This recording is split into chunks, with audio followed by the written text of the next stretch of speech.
I am going to admit something I have never said out loud. I still, after years of speaking English, rehearse phone calls before I make them, out loud, alone, in the room. The exact sentence I am going to say when they pick up. You rehearse phone calls? Every single one, even ordering a pizza. I will stand there with the phone in my hand and practice, "Hi, I'd like to order a," 3 times before I press call. I do something similar. I check my sent messages after I send them. Not to fix mistakes, just to reread my own sentence and confirm to myself that it sounded okay. That is a real thing. We both just admitted something genuinely true and slightly embarrassing about how we actually use English. And I think every single person listening has one of these. A small, secret, slightly ridiculous English habit they have never told anyone about. And today, that is the whole episode. 5 confessions, real ones. The small, secret things people actually do with English that nobody ever admits to. Because once you hear them, you will realize you are not the only one. I'm Albert. I'm Mary. LeapTalk English, B2 level. Real conversation. Today, the English habits you're secretly embarrassed about. Word tour at the end. Stay for confession 3 because it is the one almost everybody does and almost nobody admits. Comment right now. Confess one secret English habit of yours right now in the comments. We will go first, so it's only fair you do too. Let's go. Confession 1. Mine. I rehearse. Phone calls, difficult emails, the first sentence of a meeting. I say it out loud, alone, before I ever say it to the actual person. Why do you think you do it? Because if the first sentence comes out smoothly, I trust the rest will follow. The first sentence is the hardest part. Once it is moving, I am fine. Once it is moving, I'm fine. That's a really honest way to put it. The fear is not the whole conversation. It is the very beginning of it. The vocabulary for this. I psych myself up before, followed by the thing. I psych myself up before phone calls. A genuinely common phrase, not just for English learners, for anyone facing something they find slightly nerve-wracking. I run through it in my head first, a slightly less dramatic version, used for silently rehearsing rather than out loud. I always have an opening line ready. A very natural way of admitting you prepare in advance, framed as practical rather than anxious. Once I'm past the first sentence, I'm fine. Already said above, worth keeping as a usable phrase in its own right. To the listener, I psych myself up before. I run through it in my head first. I always have an opening line ready. Once I'm past the first sentence, I'm fine. 4 phrases for one very common secret habit. Stay. Confession 2 is mine, and it involves checking my own messages after I have already sent them. Confession 2. I reread my own sent messages constantly. Not to correct anything, it's already sent. There's nothing to correct. Just to check, privately, that it sounded like me. What are you actually checking for? Tone, mostly. Whether it came across too blunt, or too formal, or not warm enough. In my first language, I would never need to check this. The tone arrives automatically with the words. In English, I sometimes genuinely cannot tell how something landed until I read it back from a slight distance. The vocabulary for this. I overanalyze my own texts. Already related to overthinking, covered before, but specifically about written messages here. I read it back to make sure it lands right. Lands right. Sounds the way you intended it to sound. Has the effect you wanted it to have. I second guess my tone, not my grammar. A precise and useful distinction. The grammar is usually fine. It's the tone that feels uncertain. I'll reread a message 5 times before I'm even halfway sure. Exaggerated slightly, but genuinely close to true for a lot of people, and instantly recognizable. To the listener, I overanalyze my own texts. I read it back to make sure it lands right. I second guess my tone, not my grammar. 3 phrases for the very specific habit of rereading your own English back to yourself. Stay. Confession 3 is the one almost everybody does and almost nobody admits. Confession 3. And I said before the episode, this is the big one. Nodding along, smiling, saying, yeah, totally, when you actually did not catch what was said. Be honest. How often? More than I would like to admit, especially in groups. One-on-one, I will ask. In a group with several people, asking feels like it draws too much attention to the one moment of confusion, so I just let it go. And the cost of that? Sometimes nothing. Sometimes I miss something genuinely important and have to quietly figure it out later from context. It is a small, repeated risk I take constantly, and I think almost everyone listening does exactly the same thing. The vocabulary for this? I just nodded along. The precise, very common phrase for pretending to follow something you didn't. I lost the thread but didn't want to say. Already touched on losing the thread in an earlier episode in a different context. Here, it's specifically about choosing silence over admitting it. I'll piece it together later.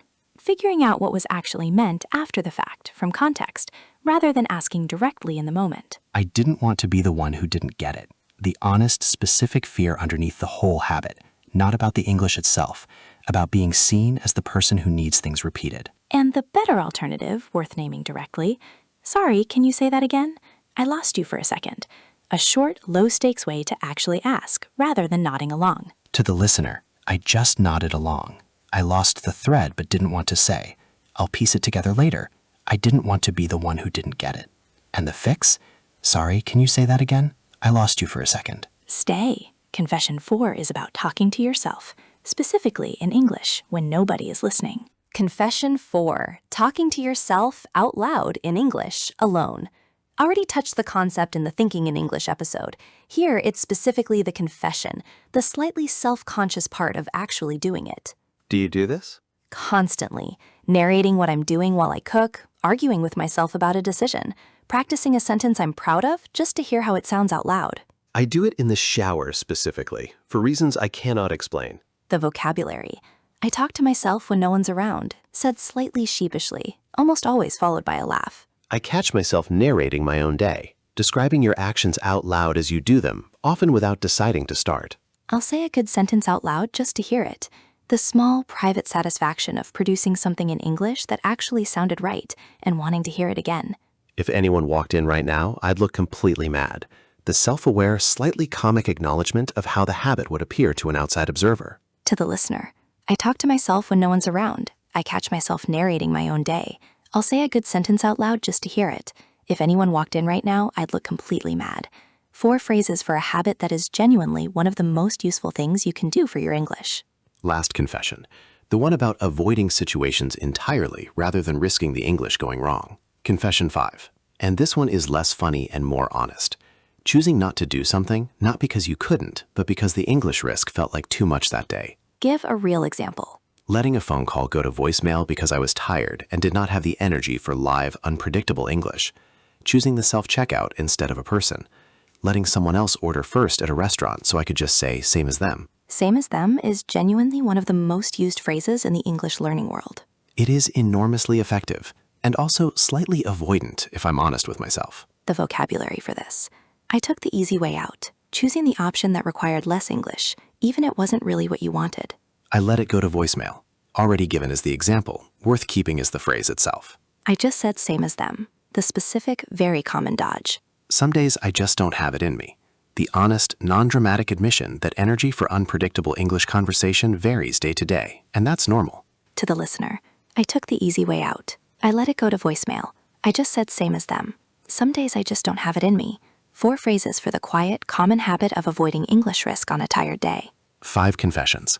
Rehearsing conversations before they happen, rereading your own messages, nodding along when you didn't understand, talking to yourself in English, and avoiding situations entirely on the harder days. And the thing running through all 5, every single one, is that they are not weaknesses. They are exactly what learning and using a second language actually looks like, day to day for real people, including the 2 of us right now recording this. Nobody tells you this part. The textbook teaches grammar. Nobody mentions the rehearsed phone calls. So now you know. You are never the only one. Word tour. First word, sheepish. Sheepish means embarrassed or shy, especially because you have done something slightly silly. A sheepish confession is a small, honest, slightly self-conscious admission, exactly like the ones in this episode. For example, she admitted, a little sheepishly, that she still rehearsed simple phone calls before making them. Repeat. Sheepish. Sheepish. Next, avoidant. Avoidant describes a pattern of steering away from something uncomfortable rather than confronting it directly. Choosing self-checkout over a conversation on a tired day is a small, harmless, very human avoidant habit. For example, he wasn't proud of it, but he knew the habit was a little avoidant, letting easier options quietly replace ones that required more English. Repeat, avoidant. Avoidant. Next, narrate. To narrate means to give a spoken account of events as they happen.